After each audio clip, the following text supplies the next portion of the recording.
कंजूस सास। सुरेखा अपने पति देव, बेटे अर्जुन और बहू गीता के साथ अपने एक छोटे से घर में रहा करती थी। सुरेखा बहुत ही कंजूस किस्म की औरत थी। ऐसे ही एक दिन सुरेखा हाथों में सब्जी का थैला लेकर मार्केट जाने लगती है। तभी उसका पति देव सुरेखा से कहता है, अरे भाग्यवान, बाजार जा रही हो तो कुछ पतंगे ले आना, कल मकर संक्रांति है ना।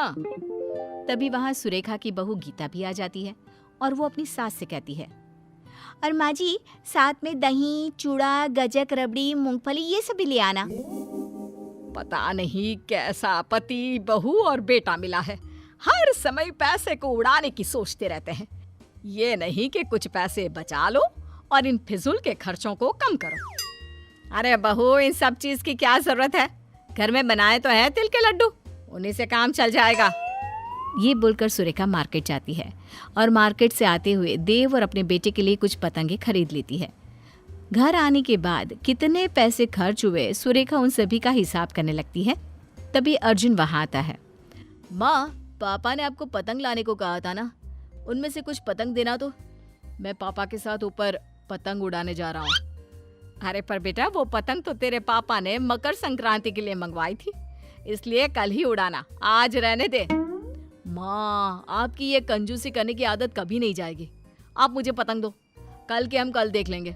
मार्केट में पतंग खत्म नहीं हुआ है, अगर कम पड़ेंगे तो हम और ले आएंगे।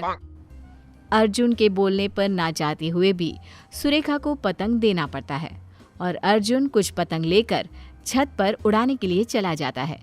थोड़ी देर बाद उनके दरवाजे पर उनकी पड़ोसन सुमित्रा आती है और सुमित्रा गीता के हाथ में कुछ तिल के लड्डू देती है।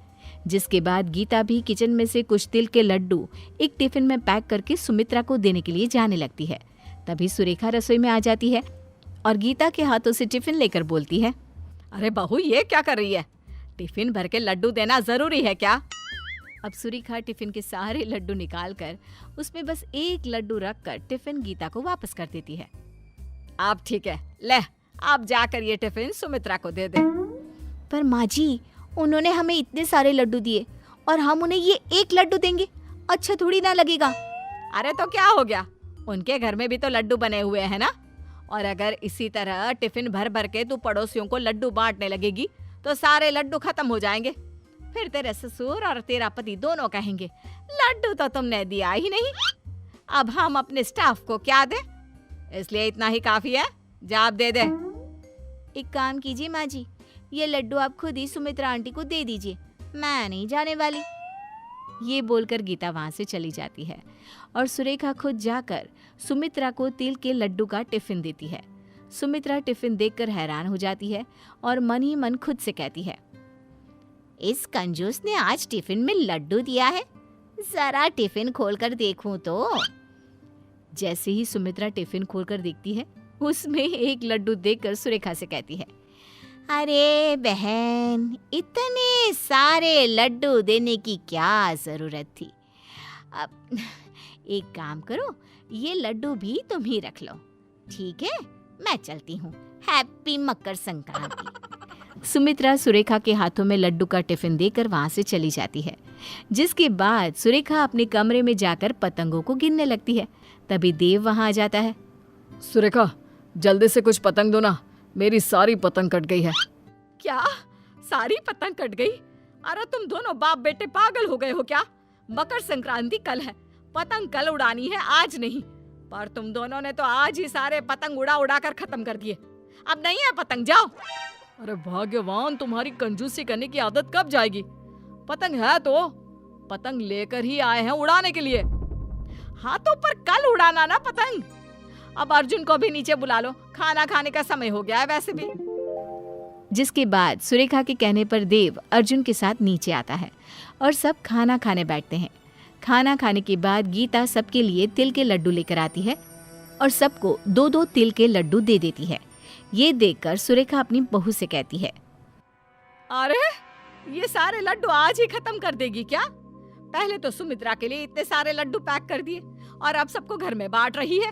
अरे मकर संक्रांति कल है, कल कुछ नहीं करेगी क्या? माँ जी, अभी बहुत सारे लड्डू बचे हुए हैं, अगर उनमें से कुछ खा भी लिए तो क्या फर्क पड़ेगा? अगर लड्डू कम पड़ गए तो तेरे ससुर जी और अर्जुन के ऑफिस में कहाँ से लड्डू जाएंगे? सोचा भी है तूने? अरे जानती है ना इन दोनों बाप बेटे को, मकर संक्रांति खत्म होते ही ऑफिस में सबको लड्डू बांटने का शौक है।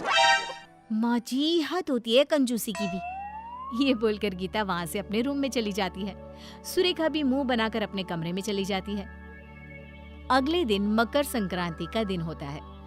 सब लोग जल्दी से नहा धोकर तैयार हो जाते हैं और मकर संक्रांति मनाने लगते हैं।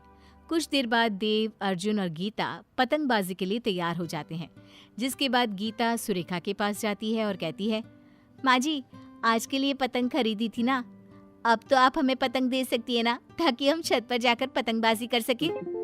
हाँ हाँ देती हूँ।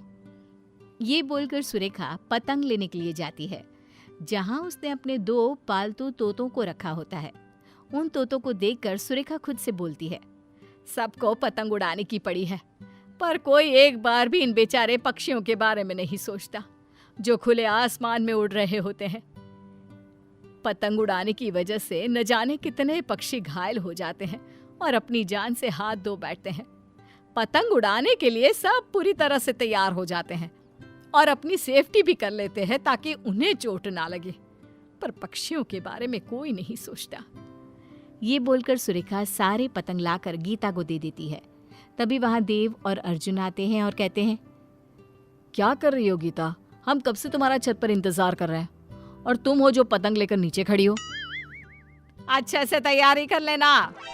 हाँ हाँ भाग्यवान, पूरी तरह से तैयारी कर ली है, कुछ नहीं होगा हमें अब। चलो अब। मैं आप सबकी नहीं, उन मासूम पक्षियों की बात कर रही हूँ जो बोल भी नहीं सकते। न जाने आज कितने मासूम पक्षी इन पतंग के मंझों से घायल हो जाएंगे।